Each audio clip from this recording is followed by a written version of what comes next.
Pentaksiran berasaskan sekolah merupakan pentaksiran holistik yang terdiri daripada dua kategori, iaitu akademik dan bukan akademik. Pentaksiran bilik darjah merupakan salah satu komponen akademik dalam kerangka pentaksiran berasaskan sekolah. PBD dahulunya dikenali sebagai pentaksiran sekolah bermula pada tahun 2011. Pada tahun 2016, pentaksiran sekolah dikenali sebagai pentaksiran bilik darjah, iaitu PBD. PBD merupakan pentaksiran yang berterusan dalam sesi PDP bagi mendapatkan maklumat tentang perkembangan, kemajuan, kebolehan dan pencapaian murid. PBD berlaku secara formatif dan sumatif, iaitu sebagai pembelajaran, untuk pembelajaran dan tentang pembelajaran. Apakah tujuan PBD diperkenalkan? Melalui PBD, guru dapat mengenal pasti kekuatan dan kelemahan murid dalam pembelajaran, mengesan perkembangan murid secara menyeluruh, merancang dan mengubah suai kaedah pengajaran, mengetahui keberkesanan pengajaran dan mengambil tindakan susulan yang sesuai dengan serta-merta. PBD dilaksanakan secara berterusan sepanjang proses PDP sepanjang tahun. PBD dilaksanakan melalui pelbagai kaedah pentaksiran seperti pemerhatian, penulisan dan lisan. PBD juga dapat dilaksanakan melalui kerja projek, kuis, pembentangan dan lain-lain aktiviti pembelajaran berdasarkan standard prestasi dan pertimbangan profesional guru. Jadual menunjukkan pernyataan tahap penguasaan umum. Paparan menunjukkan 6 tahap penguasaan yang dicadangkan dalam DSKP. Setiap pernyataan tahap penguasaan yang ditafsir secara generik dalam mata pelajaran sebagai aras tertentu untuk memberi gambaran holistik tentang pencapaian murid. Tahap penguasaan murid dalam PBD dilaporkan menggunakan template pelaporan dalam fail Excel yang digunakan secara luar talian. Laporan ini digunakan pada peringkat sekolah serta dilaporkan kepada murid dan ibu bapa.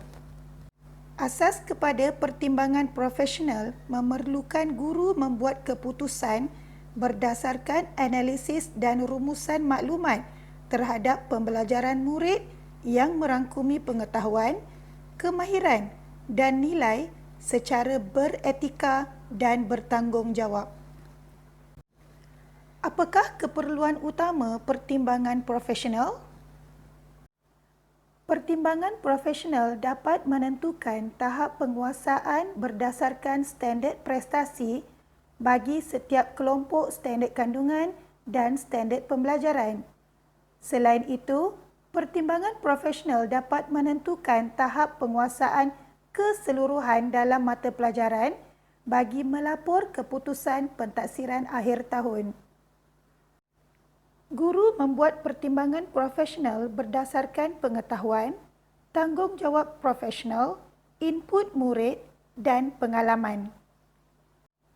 Perkara lain yang boleh diambil kira dalam melaksanakan pertimbangan profesional ialah hasrat kurikulum, tujuan pentaksiran, kaedah pentaksiran, peluang, kebolehpercayaan, moderasi dan interaksi. Guru boleh menentukan tahap penguasaan murid dalam KSSR sejarah dengan merujuk kepada tafsiran umum. Paparan menunjukkan tafsiran umum tahap penguasaan KSSR sejarah. Tahap penguasaan ialah kriteria pencapaian yang berasaskan standard kandungan dan standard pembelajaran yang ditetapkan untuk menunjukkan tanda aras tertentu yang disusun secara hierarki digunakan bagi tujuan pelaporan individu.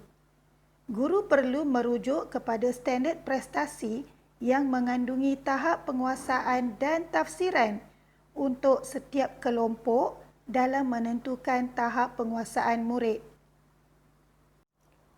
Bagi pelaporan PBD, guru hendaklah melaporkan dalam bentuk tahap penguasaan, merujuk standard prestasi dalam DSKP, merujuk hasil kerja dan penguasaan murid, menggunakan pertimbangan profesional guru, menggunakan template Excel secara luar talian dan membuat pelaporan 2 kali setahun. Template pelaporan PBD boleh dimuat turun daripada laman sesawang bahagian pembangunan kurikulum. Template pelaporan disediakan dalam fail Microsoft Excel dan digunakan oleh guru secara luar talian. Template pelaporan PBD terdiri daripada 4 halaman iaitu rekod prestasi murid, perekodan murid secara individu, graf pelaporan dan data penyertaan tahap penguasaan. Tahap penguasaan minimum bagi semua mata pelajaran ditetapkan pada tahap penguasaan 3. Setiap murid dibimbing dan diberi peluang untuk mencapai sekurang-kurangnya tahap penguasaan 3.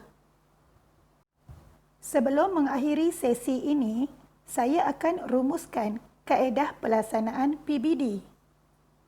Yang pertama, kenal DSKP. Guru-guru mesti tahu, faham dan guna DSKP. Yang kedua, rancang. Guru-guru hendaklah merancang RPH sejarah. Yang ketiga, laksana. Guru-guru melaksanakan PDP di dalam atau di luar kelas. Akhir sekali, rekod. Guru-guru merekodkan tahap penguasaan dalam template yang disediakan dan membuat pelaporan.